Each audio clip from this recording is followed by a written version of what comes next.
Welcome to this journey through one of the most inexplicably localized winters ever to descend upon the Missouri Ozarks.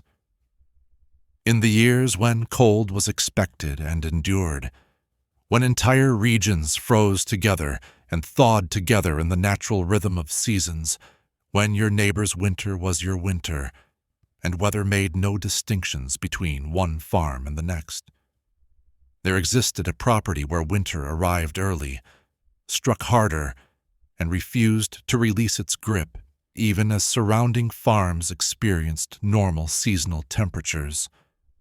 Comment where you're watching from as we trace the boundary between a farm and the world around it, between cold that makes sense and cold that violates every principle of how weather should behave. This video is a work of fiction created solely for entertainment purposes. Any resemblance to actual persons, living or dead, is purely coincidental. Before we step onto that frozen ground while the world around it remains unfrozen, consider what localized weather meant on the frontier and why its existence was understood to be limited by geography and elevation. A hollow might be colder than the ridge above it because cold air settled in low places. A north-facing slope might hold snow longer than a south-facing slope because of sun exposure. These variations were known, were expected, were the result of simple physics that any farmer could observe and predict. But these variations were measured in degrees, a difference of 5 or 10 degrees between locations, a difference of days or weeks in when snow melted or when ground thawed. They were not differences that made one farm experience deep winter, while the neighboring farm a quarter-mile away experienced mild autumn. They were not differences that froze water solid in one location, while it remained liquid 50 yards distant. Weather did not make distinctions that sharp, did not create boundaries that precise, did not isolate single properties for treatment, so different from surrounding land that the experience of living there became fundamentally incompatible with the experience of living anywhere nearby. The Carter family's farm demonstrated that these principles, these reliable patterns of how cold behaved and how weather distributed itself across landscape, could fail in ways that left a single property frozen while everything around it remained unfrozen, that created conditions so localized and so extreme that the family living there faced winter's full severity while their neighbors barely experienced autumn's chill, and that persisted for months without explanation and without the possibility of escape to warmer ground, because leaving the farm meant abandoning everything they had built and accepting that their land had rejected them in ways that made continued occupation impossible. The Carter farm sat on bottomland along the 11-Point River in what is now Oregon County, Missouri, positioned on a gentle slope that rose from the river's edge to higher ground, perhaps a quarter-mile back from the water. The farm consisted of approximately 80 acres, 40 of which had been cleared for crops and pasture, with the remainder left in timber for firewood and building materials. The farmhouse was a solid 2-room cabin built in 1878, positioned to catch southern sun and sheltered from north winds by rising ground and by a stand of oak and hickory that had been left deliberately for windbreak. William and Sarah Carter had claimed the land in 1876, arriving from Kentucky with their 2 children, Daniel, age 8, and Martha, age 6, as of 1886. They had spent 10 years developing the farm, clearing fields, building structures, establishing the routines and improvements that turned raw land into productive homestead. The farm was successful by frontier standards. The soil was good. The river provided water and transportation, and the family was healthy and capable. They had endured 9 winters on the property without unusual difficulty, had learned its characteristics and its patterns, and had no reason to expect that the winter of 1886 to 1887 would be anything other than the cold season they had experienced and survived many times before. The first indication that something was wrong came in late October of 1886, earlier than winter normally announced itself in the region.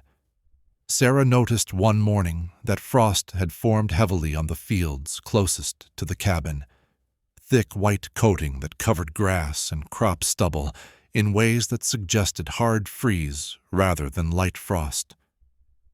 This was unusual for late October, but not unprecedented. Early cold snaps occurred occasionally, killed tender plants, and then gave way to warmer weather that lasted well into November. But when Sarah walked to the edge of the cleared land, perhaps 100 yards from the cabin, she found no frost. The grass there was wet with dew, but not frozen.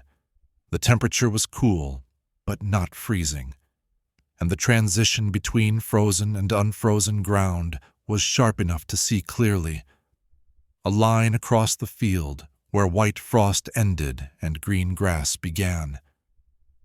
She mentioned the observation to William, suggesting it was an odd effect of cold air settling, or of some peculiarity in how the morning sun was hitting different parts of the property. William examined the frost line himself and agreed it was unusual but not alarming. Microclimates existed, air moved in strange ways, and frost patterns could be irregular for reasons that were difficult to predict. The frost would melt with the morning sun, the day would warm, and whatever conditions had created the odd pattern would resolve themselves. The frost did melt, and the day did warm. But the following morning brought the same pattern. Heavy frost near the cabin, no frost at the field's edge, sharp boundary between frozen and unfrozen. And the morning after that. By the 4th day of this pattern, William and Sarah had to acknowledge that they were seeing something beyond normal frost variation, that their farm, or at least the portion of it closest to the cabin and the river, was experiencing temperatures significantly colder than the surrounding area was experiencing. William walked to their nearest neighbor's farm, approximately a quarter mile to the east, and asked whether they had noticed unusual frost or cold. The neighbors reported normal late October weather, cool nights with light frost occasionally, warm days, nothing remarkable.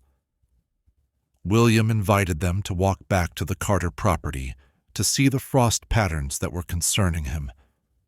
When they reached the boundary of the Carter farm, marked by a fence line and by the beginning of cleared land, the neighbors confirmed that temperature changed noticeably, that crossing onto the Carter property felt like stepping into colder air, and that the frost they could see covering the Carter fields was far heavier than what existed on their own land. This observation was disturbing because it violated basic principles of how temperature and weather worked. Air moved, mixed, equalized. A difference of a few degrees between adjacent properties was possible, but the difference they were observing seemed to be 10 or 15 degrees, enough to create heavy frost on one side of a fence line and none on the other. This kind of localized cold had no obvious mechanism, no explanation consistent with normal meteorology. Through early November, the pattern intensified. The area around the Carter cabin, a rough circle perhaps 200 yards in diameter, centered on the house and extending to the river's edge, experienced temperatures that were consistently and dramatically lower than the surrounding area. Morning frost that melted elsewhere by mid-morning persisted on the Carter farm until afternoon, or not at all. Water left in buckets froze solid on the Carter property, while remaining liquid at the neighbors' farms. The temperature difference was now clearly more than 10 or 15 degrees. It appeared to be 20 or 30 degrees, enough to create winter conditions in one location, while autumn continued everywhere else. The family adapted their routines to accommodate the cold. They burned more firewood, wore heavier clothing, insulated the cabin as well as they could with available materials. But adaptation was complicated by the strange boundary of the cold zone. The barn, positioned approximately 300 yards from the cabin near the edge of the cleared land, was outside the area of extreme cold. Livestock sheltered there experienced normal temperatures, but caring for the animals required walking from the frozen zone around the cabin through the transition area into the normal zone around the barn. A journey that felt like moving between seasons, that required removing heavy clothing to avoid overheating in the barn and then bundling up again for the return walk through the cold. William attempted to understand what might be causing the localized cold. He examined the land for springs or underground water that might be creating unusual cooling. He checked the cabin's foundation for gaps that might be allowing cold air to collect underneath. He looked for any physical feature that might explain why this particular area was so much colder than the land immediately surrounding it. He found nothing. No underground water, no structural problems, no geographical feature that would account for such an extreme and localized temperature difference. By mid-November, with the localized cold showing no signs of diminishing and with normal winter still weeks away, William and Sarah had to confront the reality that their farm was experiencing something beyond temporary weather anomaly. The cold zone was stable, was consistent, and was creating conditions that made their daily life increasingly difficult. Working outside near the cabin required clothing appropriate for deep winter, despite the fact that walking a few hundred yards in any direction brought you into comfortable autumn temperatures. The psychological effect was as troubling as the practical difficulties. Living in winter, while being able to see and access normal seasonal weather, created a constant reminder that their situation was wrong, was abnormal, was specific to them, rather than being a shared experience that the entire region endured together. When they visited neighbors or went to the nearest settlement, they encountered people who were experiencing typical November weather, cool but comfortable, requiring light coats but not the heavy winter clothing that was necessary on the Carter farm. The disconnect between their experience and everyone else's experience created a sense of isolation that went beyond mere physical hardship. The river, the 11-point river that ran along the edge of the Carter property, provided the most visible evidence of how unusual their situation was. In normal winters, the river froze partially or completely, depending on the severity of the cold, with ice forming first in slow-moving sections and eventually extending across the faster current. The timing of this freezing was predictable. It occurred in December or January when regional temperatures dropped well below freezing for extended periods. But in late November of 1886, ice began forming on the section of river that bordered the Carter farm. Not across the entire river, just the section that ran through the cold zone, approximately a quarter-mile of river that froze while the water upstream and downstream remained liquid. William could stand on the ice that covered the river at his property line and look downstream to see open water beginning 50 yards away. The transition from frozen to liquid as sharp and inexplicable as the transition from frozen ground to unfrozen ground had been in their fields. December brought colder weather to the entire region, normal winter cold that made everyone burn more wood and wear heavier clothing. But on the Carter farm, the cold intensified beyond anything that winter should produce. Temperatures that the neighbors estimated at 20 degrees above zero felt like 20 below on the Carter property. Snow that fell lightly across the region accumulated to dramatic depths in the cold zone, compacting and refusing to melt, while snow elsewhere went through normal cycles of accumulation and melt. The family was now effectively living in deep winter conditions, while the rest of the region was experiencing early winter. William's walks to the barn, outside the cold zone, became increasingly jarring transitions, stepping from bitter cold and deep snow into moderate cold and light snow, experiencing the weather that everyone else was experiencing, but that existed on his own property, only if he walked 300 yards from his cabin. By late December, the localized cold had become severe enough to threaten the family's ability to survive on the farm. The cabin, despite constant fire and despite their attempts at insulation, could not be kept adequately warm. The children were showing signs of cold stress, persistent coughs, fingers and toes that did not warm properly, exhaustion from the constant battle against temperatures that were appropriate for February, but that were occurring in December. Food supplies were being consumed faster than planned because the family needed more calories to maintain body heat in conditions that were far colder than they had prepared for. William and Sarah discussed whether they should temporarily relocate, moving to relatives or neighbors for the remainder of winter and returning to the farm when warmer weather made the situation manageable. But temporary relocation meant leaving the cabin unattended, meant risking frozen pipes and structural damage, meant abandoning the property to whatever was causing the extreme cold.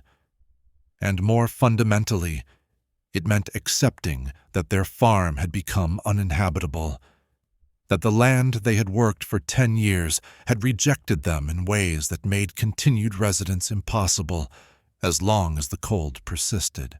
The decision was complicated by the fact that no one, not William or Sarah, not their neighbors, not anyone they consulted, could explain what was causing the localized cold, or whether it would end when normal winter ended.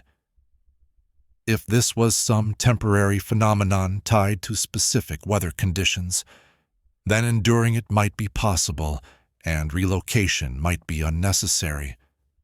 But if this was a permanent or long-term change in the property's characteristics, then any investment in staying and enduring would be wasted because the farm would remain uninhabitable, regardless of how much hardship they tolerated. In early January of 1887, the family made the decision to relocate temporarily. William would stay on the property, living in the barn where temperatures were manageable, maintaining the farm and observing the cold zone to see if it showed any signs of diminishing. Sarah and the children would move to her sister's home approximately 12 miles distant, staying there until the situation resolved or until it became clear that permanent relocation was necessary. The separation occurred in mid-January. Sarah packed what the children would need, gathered supplies that could be spared from the farm, and made the journey with the children to her sister's home. William remained, moving his sleeping arrangements to the barn, maintaining the livestock and the minimal farm operations that winter allowed, and watching the cold zone to document its behavior and to see if understanding its patterns might provide insight into its cause. William's observations over the following weeks confirmed that the cold zone was stable in location and consistent in severity. The boundary, roughly circular, centered on the cabin, extending approximately 100 yards in all directions, did not shift or change. The temperature differential between inside and outside the zone remained dramatic, estimated at 25 to 30 degrees colder inside than outside.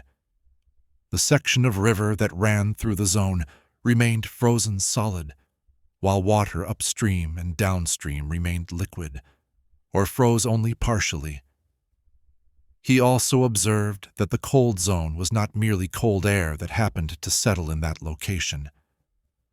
Air moved through the zone, wind blew, but the temperature remained depressed regardless of wind direction or speed. This suggested that whatever was creating the cold was not a simple matter of cold air pooling or of normal meteorological processes. It was something that continuously generated or maintained cold in that specific location, that affected air passing through the zone rather than being affected by that air. William's attempts to find any physical explanation continued to fail.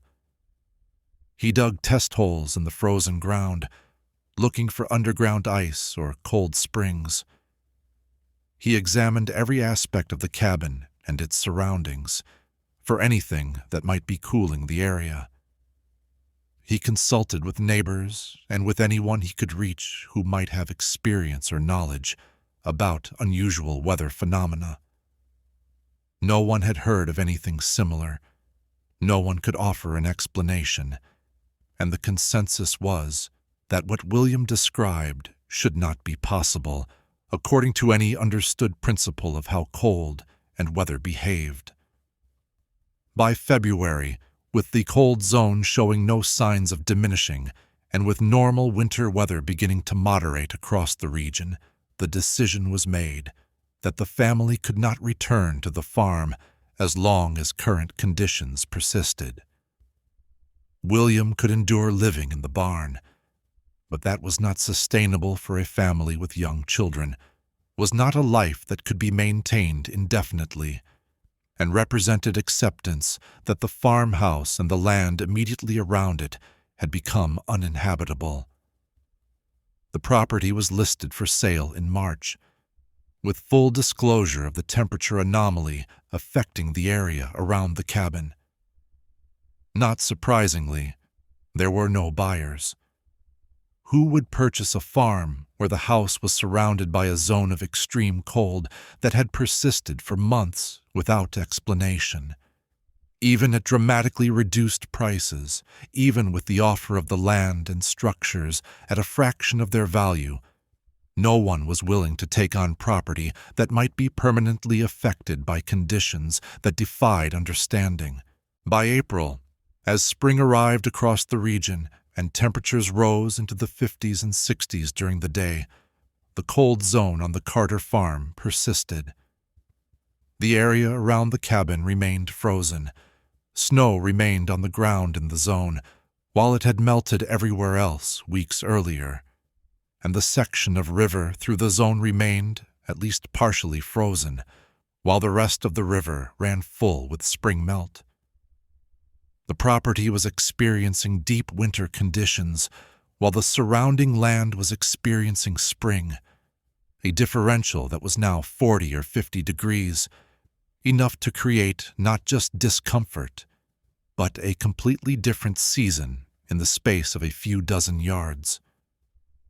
The family's decision was made in late April, when it became clear that the cold zone was not tied to winter season, that it was not going to resolve simply because calendar and regional weather had moved into spring. The farm was abandoned. William salvaged what tools and equipment he could remove from the cold zone, brought the livestock out to sell, and left the property to whatever was affecting it. The family relocated permanently to a different area, renting land initially and eventually purchasing a small farm that showed no anomalous characteristics and that allowed them to return to normal agricultural life. The Carter farm remained empty through 1887 and into subsequent years. Occasional visitors reported that the cold zone persisted, that approaching the abandoned cabin meant entering dramatically colder air, that the area around the house remained frozen, or at least much colder than surrounding land regardless of season.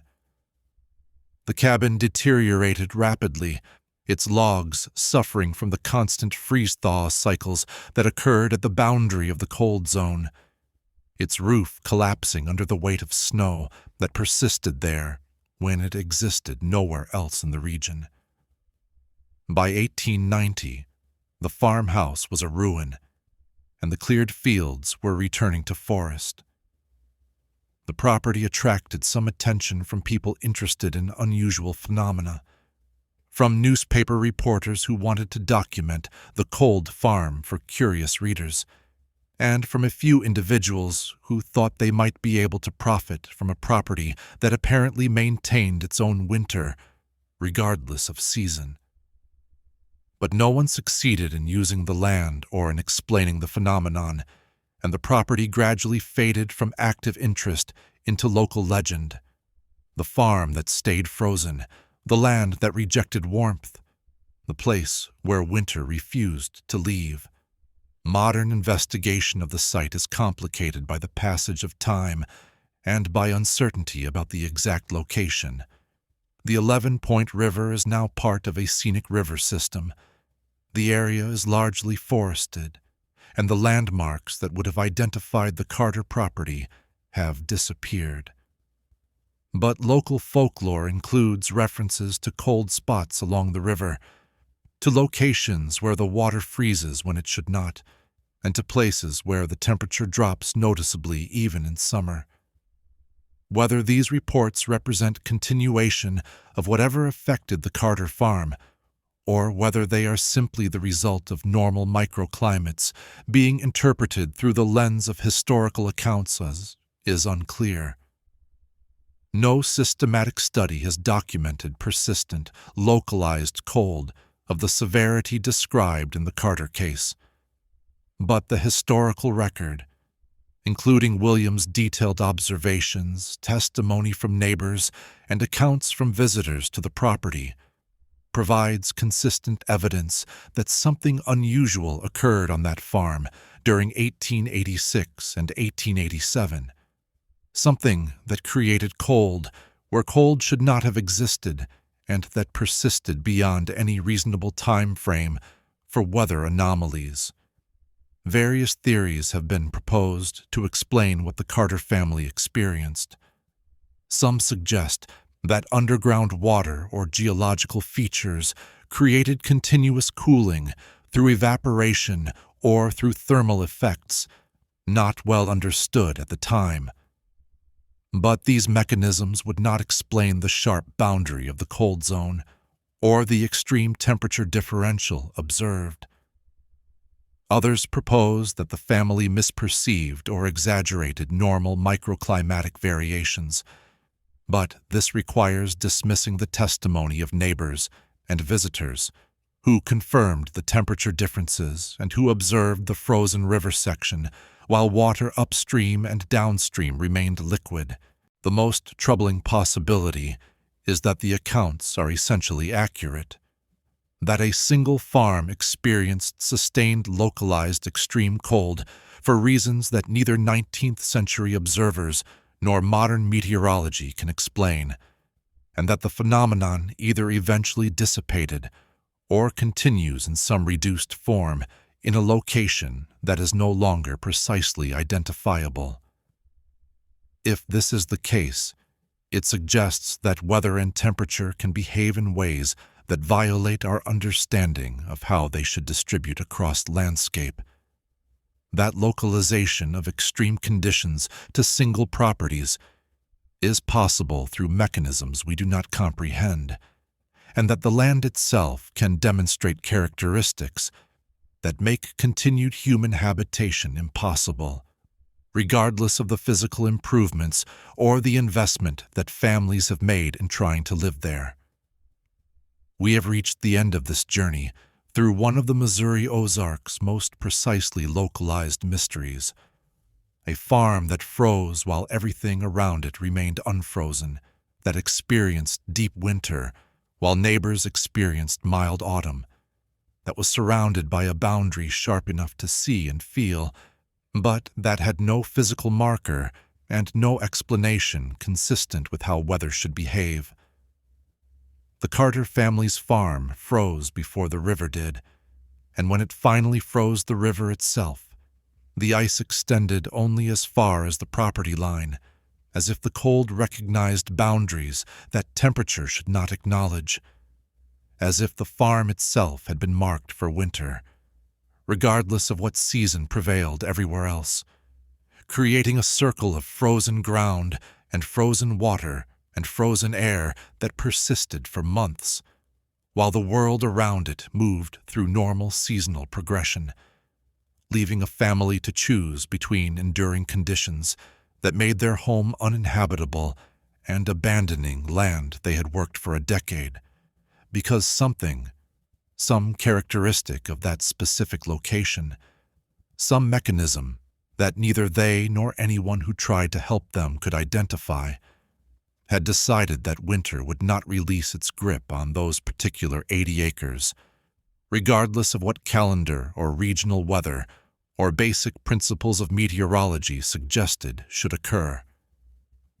If you've made it this far on this journey through territory where weather made distinctions it should not make, and where cold refused to distribute itself according to any understood principle, consider subscribing to Commute Tales for more stories that explore the boundaries between normal microclimate and impossible localization, between weather variation and fundamental violation of how temperature should behave.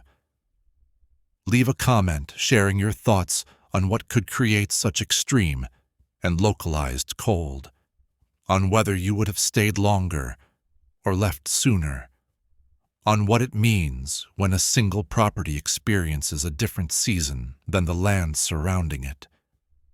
And if this story resonated with you, if it made you think about the assumptions we make about weather's consistency, and what happens when those assumptions prove false in ways that make specific locations uninhabitable, alike helps bring these narratives to more people who appreciate stories that remind us that weather does not always distribute itself evenly or predictably, that sometimes single properties can experience conditions so different from their surroundings that continued residence becomes impossible, and that the land can demonstrate characteristics that make all our work and investment and hope irrelevant, if those characteristics include persistent cold that arrives early, strikes harder, and refuses to leave even when every principle of meteorology says it should have ended months ago.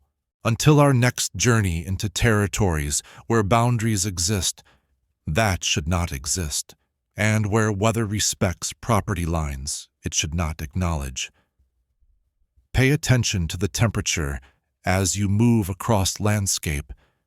Notice the microclimates that make one location slightly different from another, and remember that somewhere along the 11-Point River, there may still be a location where the Carter family once farmed until their land froze in late October and stayed frozen through spring, where winter arrived a month early and lasted 6 months too long, and where a circle of extreme cold persisted with such stability and such intensity that a family had to abandon their home and accept that whatever was keeping their farm frozen was stronger than their determination to stay, more permanent than their investment in the land, and more indifferent to their presence than any weather should be, leaving behind an empty farm that remained frozen while everything around it thawed, that demonstrated winter's persistence while the world moved into spring,